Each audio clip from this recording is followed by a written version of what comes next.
तू बोला की सांगा. तू बोल. चण्याची डाळ असते ना आपली, ती भिजत घालायची. तर अर्धी वाटी चण्याची डाळ भिजत घातली आणि भिजून फुगून झाली की नंतर ते दळून घेतलं मिक्सरमध्ये आणि झुणका जसं करतो ना तसं केलं. त्यात काय काय टाकलं ते तरी सांगा. हिरवी मिरची, लसूण, जिरं, हिरवी मिरची, लसूण, जिरं ह्याची हळद, फोडणी मीठ, दिली. ओवा. हळद, मीठ, ओवा हे सगळं टाकलं. मसाला टाकला आणि हे आपण दळलेलं होतं ना ते पण टाकलं त्याच्यामध्ये. चण्याची डाळीचं पीठ दळलेलं आणि दळलेलं ते टाकलं. असं झुणका तयार करून घेतला.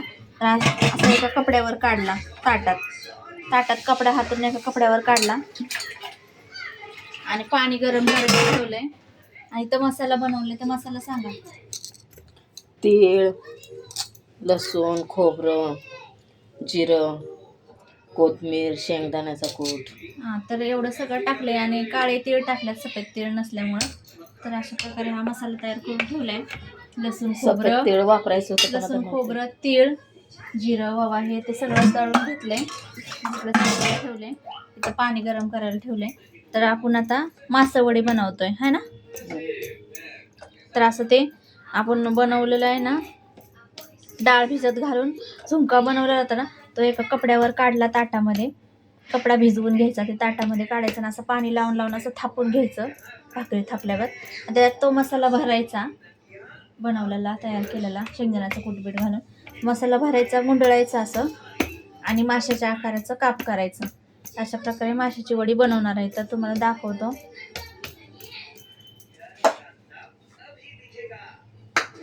तर असं पसरवायचं तो मसाला,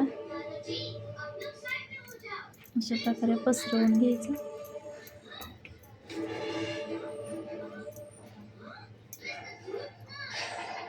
डाळ भिजत घालून असं आपण झुणका पण करून खातो, म्हणजे खातात. डाळीचा झुणका पण कोणाकोणाला आवडतो, कोणाकोणाला म्हणजे बेसनचं आवडत नाही ना, पिठाचं. तर असं डाळ भिजत घालून पण कोण कोण झुणका करतं. असं वड्या बिड्या करायचं असतं ना आपल्याला, कोथिंबिरीच्या वड्या म्हणा, आळूच्या वड्या, कोण कोण डाळ भिजत घालून ते दळून करतं, कोण कोण पिठाचं करतं. कोणाला असं पिठाचं आवडत नाही तर मग डाळ भिजत घालून करतात. आमच्या आईला डाळीचं आवडायचं, तर आम्हाला पण ते डाळीचंच आवडतं.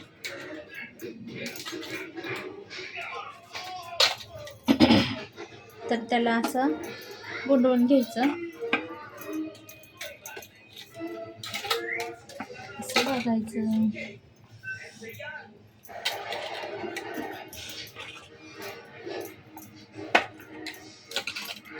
तर असं त्रिकोणी आकार करून घ्यायचा. असं थापून घ्यायचं. हे गरम गरम असतानाच हे असं बनवायचं.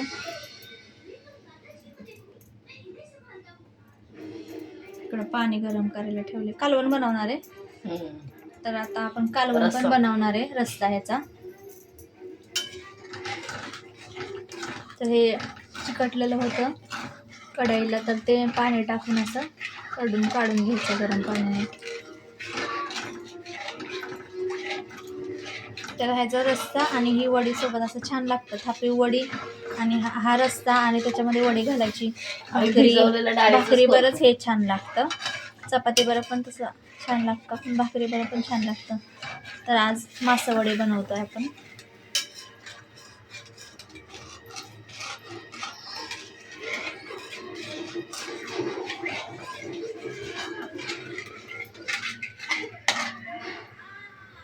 काही ठिकाणी पिठलं म्हणतात ते, पण आम्ही तर झुणकाच म्हणतो आमच्या इकडं.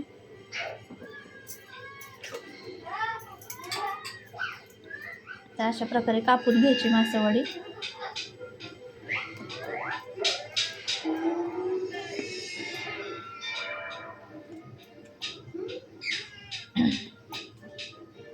भाजणार पण त्याला परत. माझी सासूबाई भाजायचे तर मी नाही भाजत.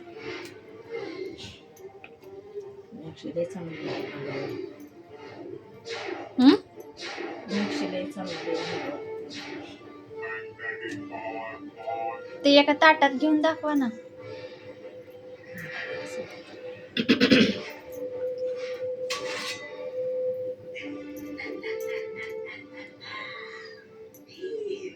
तर अशा बघा आपल्या वड्या बनल्यात, मासा वड्या.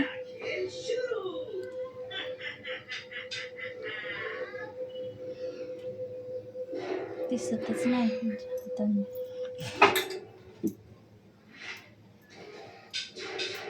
तर अशा कापल्यात बघा. तर अशा प्रकारे दिसतात ह्या मासा वड्या. मसाला मध्ये आणि अशा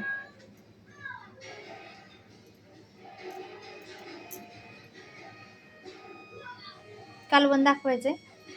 दाखव रस्सा बनवायचं. तर आता आपण रस्सा बनवून घेऊया. तर ह्या मासा वड्या तयार झालेल्या आहेत. अशा प्रकारे मासा वड्या बनवायच्या.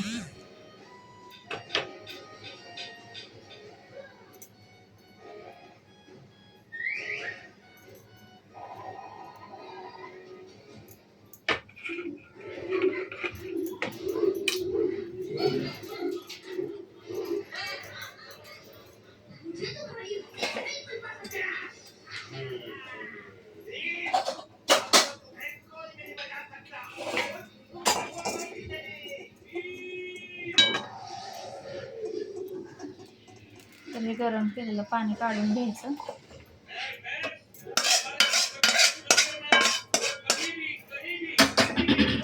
कढई ठेवायची गरम करायला.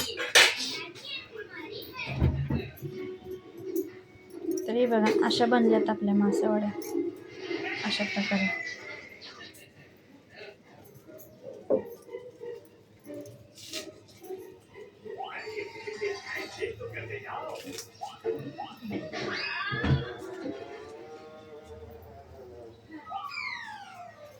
हा मसाला फोडणीला टाकायचा आहे ना. गरम पाणी.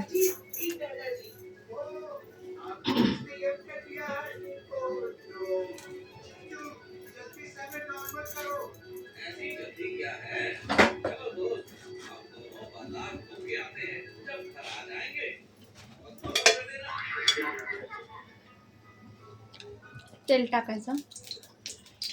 2 पळ्या तेल.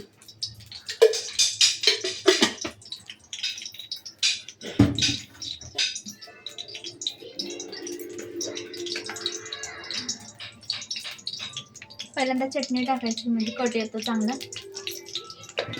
तर 1-1.5 चमचा 1 चमचा चटणी टाकली. आपला कांदा लसूण मसाला, कढीपत्ता असं हलवून घ्यायचं.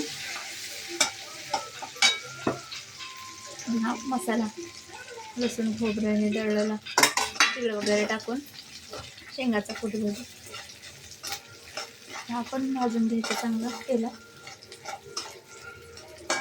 ते पाणी टाकायचं आणि ते उकळवून घेतलेलं आपण कढईमध्ये काढून ते पाणी सोडायचं आणि चांगलं उकळून द्यायचं कालवण. शेंगदाण्याचा कूट वगैरे टाकायचं. सगळं टाकलेलं त्याच्यामध्ये, त्या मसाल्यामध्ये सगळं टाकलं होतं. तर अशा प्रकारे रस्सा बनवायचा वडीचा. तर अशी वडी रस्सा घ्यायचा एका डिशमध्ये. वडी घ्यायची, भाकरी वडी असं खायचं.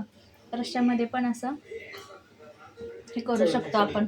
रश्श्यामध्ये ना हे करू शकतो. ही वडी रश्श्यामध्ये रस्सा वडी ठेवायची, त्याच्यावर रस्सा टाकायचा आणि रश्श्यामध्ये बुडवून आहे ना खायची ही वडी भाकरीसोबत.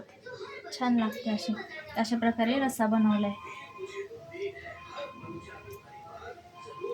मला जरा 5-10 मिनटं उकळून झाला आता तयार. आपला रस्सा तयार झालाय. कट कसा आलाय.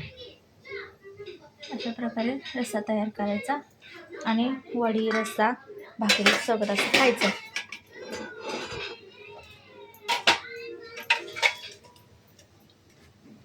झालं ना.